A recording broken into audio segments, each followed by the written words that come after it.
So it's possible. Anybody can do it. Mm-hmm. There's nothing special about me. I've met them. I've talked to them. I have an impression Meet of them them. when you can. Number Right. one most Num- important thing. Seek them out. I think I would add to this: what questions are you going to ask any candidate, any and every candidate, as you go meet them? I think that people should be prepared with what questions, what topics Sure, do they what's want to important to you? discuss before they meet them face to face. Because I do think that's a great opportunity to be able to meet a candidate face to face is powerfully important. But being prepared Number to ask the two question. is listen to the talk shop, I guess. Boy, you just won yourself a prize there. No, podcasts I do appreciate and that. alternate media, that's where you ought to that's be good. getting your information. Yeah, I appreciate that. And I would say, as you point out, I'm watching 5-6 different sources regularly in order to do this. I don't agree with all of them. Right. Honor Wyoming is one that rates candidates on according to the platform. Primarily, do they follow the platform? Are they neutral, scored neutrally, or are they green, supporting their party platform? Are they red? They don't align with, or they're neutral, and that's largely a Republican based vetting system that largely it vets people. It ranks current legislators on their voting record. So they take every bill and they represent whether, on Second Amendment, yes, no, neutral. Did they support the Second Amendment? Did they not support the Second Amendment? And what I learned, and in 10 years, I have not had the pleasure of Honor Wyoming showing up or even responding to my question to seek an interview. Now, so a group that I was willing to give great deference to and honor as representing Wyoming, it could still return that faith in their system, but I have questions. And one question comes from, what do you do, Honor Wyoming, when it comes to you take a House district member who wrote the legislation, and it exits the House and it goes to the Senate and it comes back and it's virtually unrecognizable in language as to what left when they authored it. And you could be rated very harshly in that with no recognition or caveat, no descriptors under the Honor Wyoming system of vetting. General observations, I think they're pretty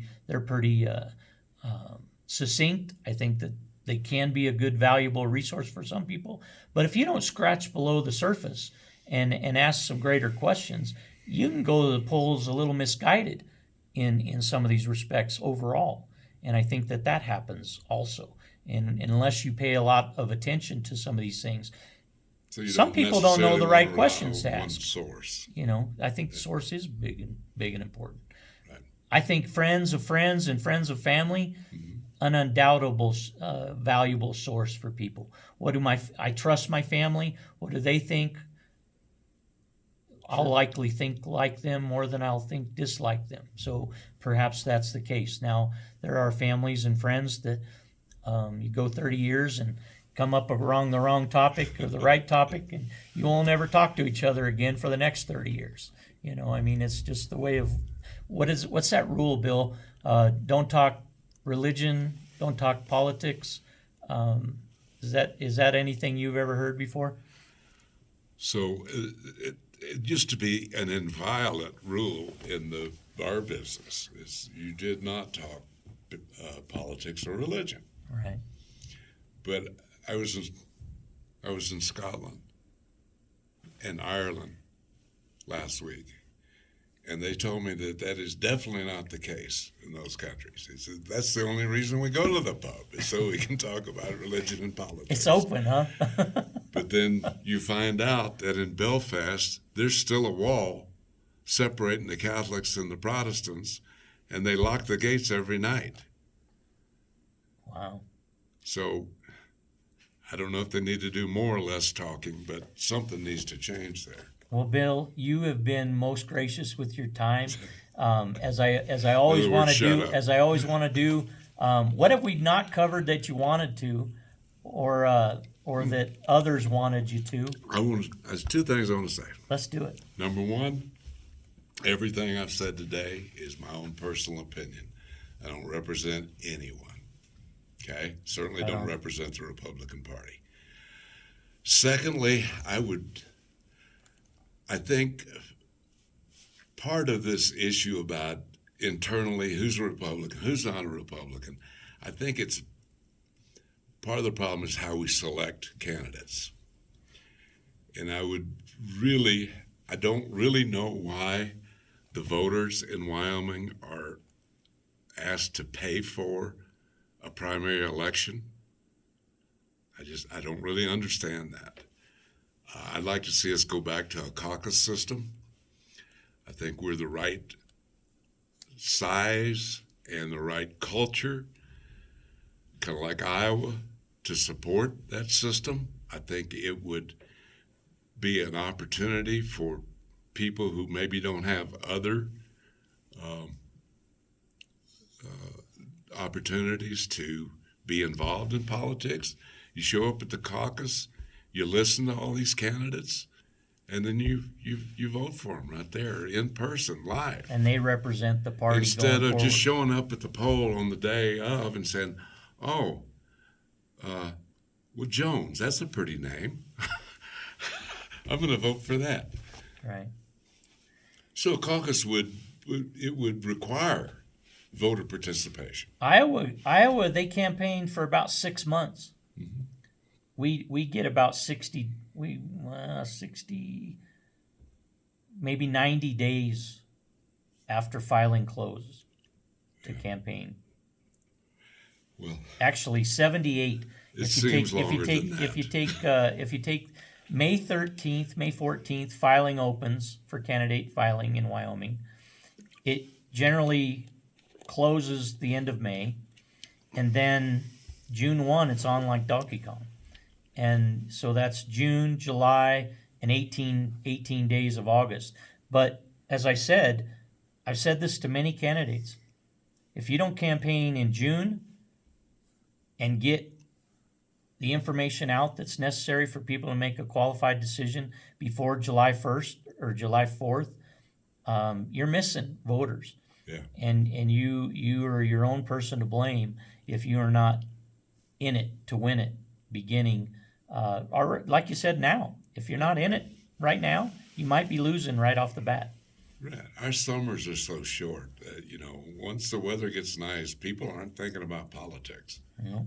And so should we extend the campaign period? Be more like Iowa and in Wyoming? Heaven forbid. Should we be a bellwether state for America?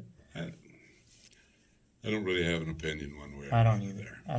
I think it would be hard on the candidates. Got to deal with what we got to deal with. Right. And that's important. But background checks, doing those diligent checks on things. Look at records. I appreciate you making the visit to the studio and coming to the talk shop and honoring us with your ideas and a little bit of counter information. I'm glad to hear that the convention was positive, and as a precinct as a precinct member, you saw it as positive. And there, as far as I know, there are no restrictions for anybody. Everyone is welcome in the Republican Party. If you want to be a candidate in the Republican Party, there's nothing you have to sign. There's no pledge you have to take. You simply go down and file. Are there Freedom Caucus members in the Democrat Party or just the Republican Party, or do you know? Are there Democrats in the Freedom Caucus? Not that I know of. Not that you know of, I think they should be. Right. Who wouldn't want to be in the Freedom Caucus? Right. Okay. Phil, you're great. You're ornery. I love it. you give what you get, and you get what you give, and you're open to it all. And I think being available to the conversations is really a cool deal. Thank you for what This you wasn't do. nearly as painful as I thought it would be. We have a dental chair in the back, Okay. so we'll go to You're that saving next. that to last. We'll All go right. to that next. That's the last step at the Talk Shop. And if you would like to be a member of the Talk Shop conversation, the door's open Monday through Friday, 6 a.m. to 9 a.m. generally, and by appointment, specifically around that. And I will do everything I can to accommodate you, your group, your organization, regardless of our topic. That let nobody be isolated. Let nobody be disenfranchised. Let everybody enjoy the 25-year history, which is KOCA 93.5 FM in Laramie, Wyoming. And we appreciate you for listening.